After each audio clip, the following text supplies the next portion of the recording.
Are you wondering how to parent your kid who will lead either a nation or a gang? Today I want to talk about how we can help those kids who really will make a difference in the world, so long as we can really help them to harness their strengths for good and not evil. So, when we think about these kids who really have those strong leadership capacity, so they're usually kids who absolutely want to negotiate everything that happens in the household. If it doesn't work for them, they want to really stand up for what's important to them.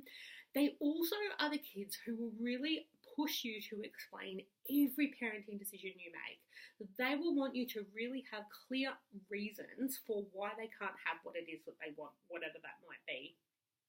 These kids are kids that we know, we can spend a lot of time thinking about how is it that I can make sure that I don't actually get in the way of them actually stepping fully into their power and making a difference to big issues in the world, whether that be like local issues or whether that actually means world-changing issues. We know that these kids will make a huge difference.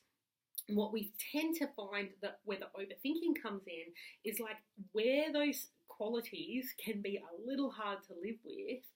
We end up thinking about two things. One is that we can see already that there are downsides to being extremely bossy. There are downsides to negotiating all day, every day. And we also can see adults who actually have the same qualities as our kids have, and we can see how they're either not being able to achieve what they want, or they're achieving it but in a way that puts some people offside, or that doesn't get to the full extent of what they could do if only they knew how to actually harness the powers they have and use them more effectively. So, that's all in the bigger picture. And then in the day-to-day, these kids actually can make just joyful people to live with if you know how to help them. So we don't want to be in a place where we're actually just kind of suffering through their eccentricities or suffering through their strengths because of the fact that we don't want to curb them overnight. And what that turns out to in a day-to-day scenario is that we end up overthinking every decision. So for every little thing about, I'm demanding that you change my toast, or I need you to make sure that I always have the same colour cup, all the way through to I'm just not going to school today. Whatever it is that's going on, we end up having this overthinking as like they need to understand that this is not going to work versus to what extent am I getting in the way of their natural gifts. And here's the trick. The reason that this is so important for us is that we all know what it is like to have felt like your strengths are a problem for other people. We all know what it's like to have felt like we need to kind of smooth the edges of ourselves and become a bit smaller in order to fit in and make life comfortable for the people around us. Now, for some of us, that is our parents, and for others of us, it's actually just the school system, the workplace, other places where in order for us to be accepted and fit in, we've had to shrink. And we know that that wasn't ideal. We know that that shrinking or the smoothing of our edges has actually taken away some of our zest and also taken away some of our ability to find meaningful work or to connect with a good group of friends that can help us on the journey that we need to go on. So all of that being said, what we need to do with these kids who will put their leadership skills and their strategy and negotiation, their smarts, they will put them to use, whatever that looks like. We want to help them now to already start practicing those skills so that when they hit a point in their lives where it's becoming something that they really need to do well, so that might be actually starting a career or finding an issue like environmental issues or racism or something that they actually want to contribute to, we want them to have the interpersonal skills that they need in order to be able to make the best use of themselves and feel great about themselves as well. So what do we need to do? We've got 3 tasks with these kids. The number one task is we want to get them curious about what works for other people. We want to get them to always be thinking about why is it that someone doesn't want to agree to what I want to agree to? why is it that my plan that I reckon is going to work best for everybody isn't going to work best for other people?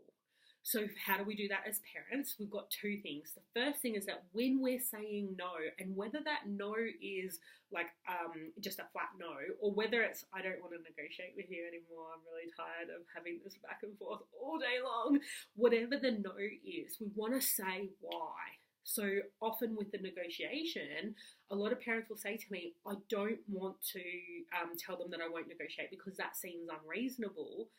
But here's the thing, the only reason that you would say you don't want to negotiate is because you don't believe that continuing to talk will get you closer to an outcome. So we can say that, we can say, I'm just really tired and I don't want to talk about it right now. We need to move on and do it the way that I've explained. Or saying that the reason I'm saying no, the reason I'm not agreeing to your plan is blah. So the reason I'm not going to let you stay up late tonight is because your body needs sleep, and without that sleep, tomorrow you won't have as much fun. Oh, that won't be the case. I know it won't work. Well, you can either help them experiment, or you can just say, this is the decision I'm making because in my experience, it has made the day really hard for me, and even if it might not be 100% true all the time, it's in my experience, it's true a lot of the time. And you're really standing in that. And so you can see that I'm not trying to convince them, I'm standing in my objection. So I'm standing in, I know that your body needs sleep. And getting clear on that, like communicating what your reason is, but then also when it's someone else, actually asking, so why do you think Daddy doesn't want to play like that? Or why do you think Daddy is getting really stressed about bouncing the balls inside the house? Why do you think your brother is not interested in playing that game? It's actually getting them curious. So when it's about something that's to do with my needs, I say it outright and I say it really clearly. I'm not trying to convince you, sweetie. I am just telling you, if we can find a solution, I'm all ears, but this is my problem. And it's not a you versus me thing. It's actually just, I have a real issue with the solution you're proposing. And then if it's to do with someone else, it's actually just asking, so what do you think? What do you know? What can you see in their body language? What can you hear in the words they're using? What can you hear in the fact that they don't want to talk about it anymore? What does that tell you about why they're not agreeing to do things your way? Getting them to that. So what we're doing there is focusing, instead of using their skills on how do I force someone to agree with me, we're shifting that same energy, that same ability to strategize, those same smarts, shifting them into being curious with what someone else would need that would make them not want to agree. So that's our first task, is getting them really curious about what's going on for other people. So the second thing we want to do is actually getting them really clear on what it is that they need for themselves. And here's where, when we get into that locked in like negotiation, or when they're actually just being incredibly bossy, what's happening is they've decided, I actually know what's the best way to do this. So if everyone could just see that I've worked it out and they would just do it, then everyone would see that we'll all be better off, right? Now that is all fine and good and may or may not be true, but often what's happening is that what they're requesting as their strategy is like, I want to be able to paint today. The strategy up here is I need to be able to paint, and I'm saying I'm not going to get the paints out for you today. I do not have time to clean up after you're finished before we have Nan and Granddad coming over for dinner. Being able to say that, for them to be just focused on I need the paint, and but what if I do this, and what if I clean up, and all of these things. Underneath the strategy of I want to paint this afternoon is actually I'm bored. Like I need some fun, or I need to work with my hands, or there's actually a need underneath that. And once they get clear on what that need is underneath the strategy that they're looking to use, then they can look for an actual strategy that works for them within the circumstances they have. And here's the thing, because we all look at those big picture topics like discrimination, like sexism, like violence against women. We look at all these big issues, and what we expect is that the government will come in and make changes. And racism is a fantastic example, because if we have such great anti-discrimination laws in Australia, and as I understand it, reasonable laws in some of the other Western nations. But here's the thing, it changes what people are allowed to do, but it doesn't change the underlying reason why the racism is there. And so when we look at, I want racism to stop, we've addressed with the laws, we've addressed, I want the behaviour to stop. But it actually doesn't address the underlying issues, which are actually deeper and more meaningful, about how people who have racist tendencies, how do they actually see people and engage with them? You can't legislate for positive engagement. You can legislate against negative behaviours, but you can't legislate in a way that is meaningful. And you look at quotas for women on boards, they spend time making quotas, like you have to have so many women, but then they don't actually give the career development to get people to the place where they have equal level of skill. And then people go, well, those women just weren't very good at that. And it's just the structures have not been changed. It's just the outputs. And so that's why I really want people to be helping their kids to look at what is the underlying issue here and how can I get a strategy that meets what I need as well as the people around me.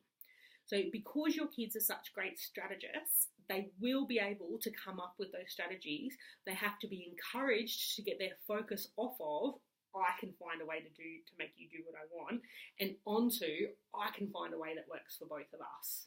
So I often use the literal sentence, how can you find a way that works for both of you?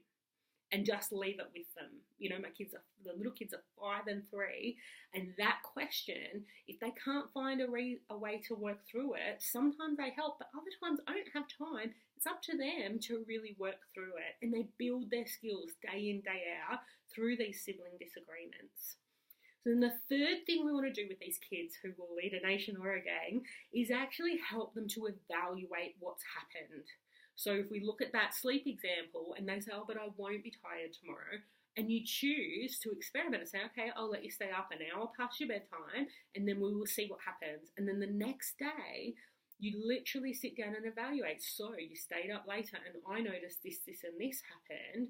So, then you can actually look at it. And sometimes I've found that when I evaluate, I sometimes have assumptions about what the kids' strategies will and won't do, and find that actually my risk management was over the top, that actually I could relax things and actually it's okay.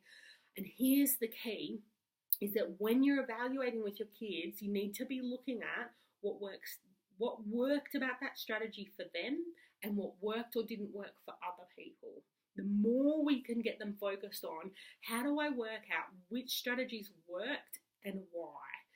Which people agreed or got benefit out of this strategy, which people were disadvantaged, how can we refine it? And these sound like big processes, but it can be as simple as, so I gave you, you didn't want anything substantial for afternoon tea, I just gave you the fruit that you asked for, but I can see that you're so angry right now and dinner's already 20 minutes away. So I can see that actually your body needed something more substantial than just fruit.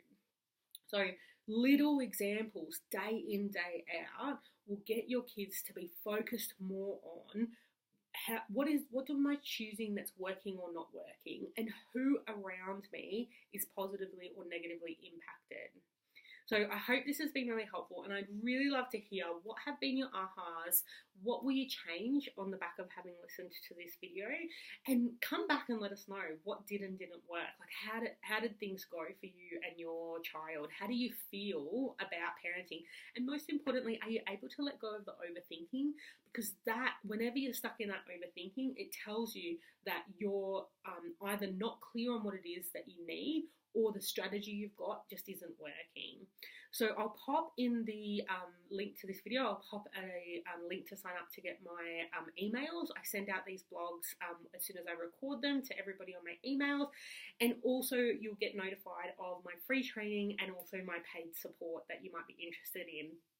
Thank you so much for raising the kids that will change the world that we live in.